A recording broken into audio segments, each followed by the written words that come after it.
What's going on, guys, and welcome to episode 3 of Random Movie Reviews. This is a segment we've been doing where you guys comment a letter of the alphabet, and whichever comment gets the most likes, I go to my local DVD resale store and I purchase a movie that begins with that letter. The comment with the most likes in last week's episode came from Pinhead Larry 72, and he commented B for balls. So with the letter B in mind, I head over to my local Disc Replay, which is a resale store for movies, DVDs, games, and all kinds of electronics, and I looked for the section with movies beginning with the letter B. As I was scanning the section, there was one film that caught my eye called The Beaver, and it stars Mel Gibson, Jodie Foster, Anton Yelchin, and Jennifer Lawrence. That was a good cast and looked interesting, so I went ahead and bought it and brought it back to the house. I usually make popcorn during these movies, but I was kind of getting a little headache, so I decided to make some fruit instead, and then I unpacked the movie and threw it into the DVD player. It's always a gamble with these random movies, because I don't look them up beforehand, so I have no idea whether they're going to be good or bad, so I'm just hoping, praying, that we get a good movie and we don't get another terrible one like episode 1. So here we go.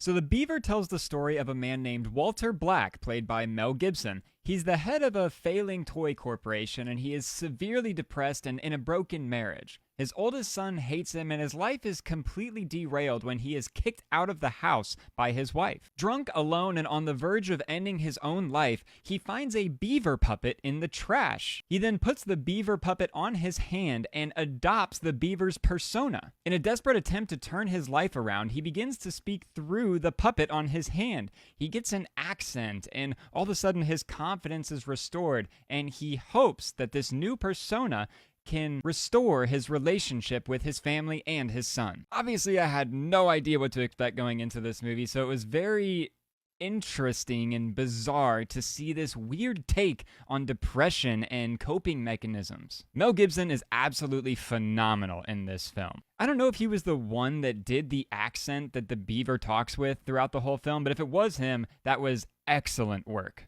The beaver is everything that Mel Gibson's character wants to be. He is confident. People like him. Everybody has a good relationship with him. He always knows what to say. He's always happy. And Mel Gibson's character uses this other persona as a coping mechanism to deal with his, or I guess, not deal with his severe depression. You get to see how this coping mechanism and talking through the beaver is helping Mel Gibson's life, and he thinks it's doing it for the better, but in reality, his inability to deal with his depression and his sadness is just going to hurt him in the long run. He is suppressing himself and creating this persona that is not actually him. It was just such an interesting and refreshing way to look at depression and mental health issues, and I really appreciated it. Jodie Foster plays the wife in the film, and you get to see her reaction to this very bizarre situation that her husband has adopted. And she's really pushing him to come to terms with the sadness and depression that he is feeling, but Mel Gibson's character just refuses to accept it. And really at its core, that's what this film is truly about. The first step into solving mental health and depression and anxiety and issues like that is understanding that you have those issues. If you suppress them and pretend like they don't actually exist, it's going to hurt you in the long run. The issues that I do have with this film mainly revolve around his son, played by Anton Yelchin, who does a great job in the film. And by the way, rest in peace, Anton Yelchin, great actor, gone too soon, we miss you. But he has this weird relationship with Jennifer Lawrence, and I think they're both in high school, and he's writing a paper for her because she doesn't know how to talk about herself, and it's just a very odd storyline that doesn't mesh super well with the film. I understand what they were going for because it also shows the son's depression and how he may be going through the same cycle that his dad was going through, but every time that storyline was on screen, I just wish we got back to the Mel Gibson stuff because I found that way more interesting.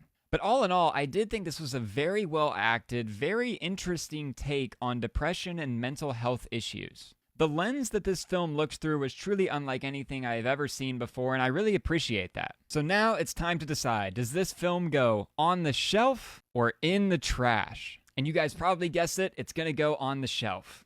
I think with this one, the good outweighs the bad, although there was nothing really bad in this film. There were just storylines that were more uninteresting than other storylines. I don't know if this film is streaming anywhere, but if by happenstance you're scrolling through a Hulu or Netflix or something and you end up seeing it on there, I think it's maybe worth the watch. So if you guys have seen The Beaver, let me know what you think in the comments, and don't forget, comment a letter of the alphabet down below, and whichever comment gets the most likes will be watching a movie that begins with that letter in next week's episode.